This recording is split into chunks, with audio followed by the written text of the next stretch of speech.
বলছি যে এই তথ্যটি গত আমি বলার আগে 25শে অক্টোবর আমি বলার আগে 2 উইকস এটি সোশ্যাল মিডিয়াতে ছিল। আমার কাছে প্রচুর স্ক্রিনশট আছে, যেমন ধরেন একজন নুরুদ্দিন সোহেল তিনি এটা শেয়ার করেছেন, নিলয় ডি কস্টা শেয়ার করেছেন, সারোয়ার স্বপন শেয়ার করেছেন, হাজার, মানে আমি এই তথ্যটি দেওয়ার আগে প্রায় লাখখানিক শেয়ার হয়ে গেছে।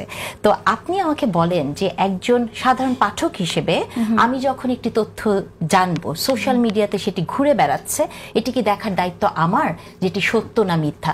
কেন 2 সপ্তাহে যাদের বিরুদ্ধে এই কথাটি বলা হয়েছে তাদের চোখে পড়েনি, তাই না? এটা হচ্ছে আমার সবচেয়ে বড় একটি প্রশ্ন।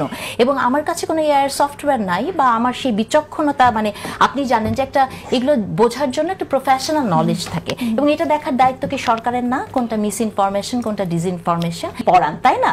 তো এই মির্জা গালিব উনি টকশোর পরে একটা দিন সময় নিয়েছে এবং তারপর উনার ফেসবুকে উনি লিখেছেন যে আমাকে কি করতে হবে, ক্ষমা চাইতে হবে, তাই না?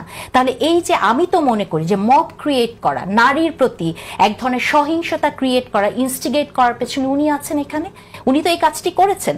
এবং এই যে কথাগুলো আমাদেরকে বলা হয়, আমাদেরকে যেভাবে তারা টার্গেট করে, আমি তো মনে করি যে আমি এই টার্গেটেড হয়েছি।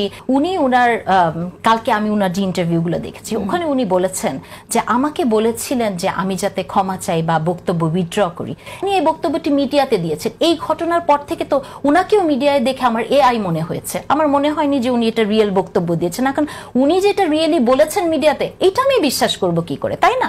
উনিও তো এআই হতে পারে। তো আমাকে উনারা এগুলো জানান নাই, আমাকে উনারা এগুলো কিছু বলেন নাই, কিন্তু উনারা বলছেন যে আমি আমার বক্তব্য প্রত্যাহার করব। তা আমাকে তো একটা লিগ্যাল নোটিশ দিতে হবে। এবং আপনি দেখেন, আপনি মিডিয়াতে কাজ করেন, মিডিয়াতে যখন যে এসে কোনো কথা বলবে, এটা কিন্তু সেই মিডিয়ার দায়িত্ব না, মানে তাদেরকেও কিন্তু এক ধরনের প্রশ্ন করা যেতে পারে। তারা সরাসরি মিডিয়াকে বলেনি কিছু, মিডিয়ার কোনো মানে মিডিয়াকে তারা আনেনি, তারা শুধুমাত্র টার্গেট করেছে আমাকে, কারণ তারা ধরে নিয়েছে নারী মানেই দুর্বল, নারী মানেই চুপ করে থাকবে। কিন্তু আমি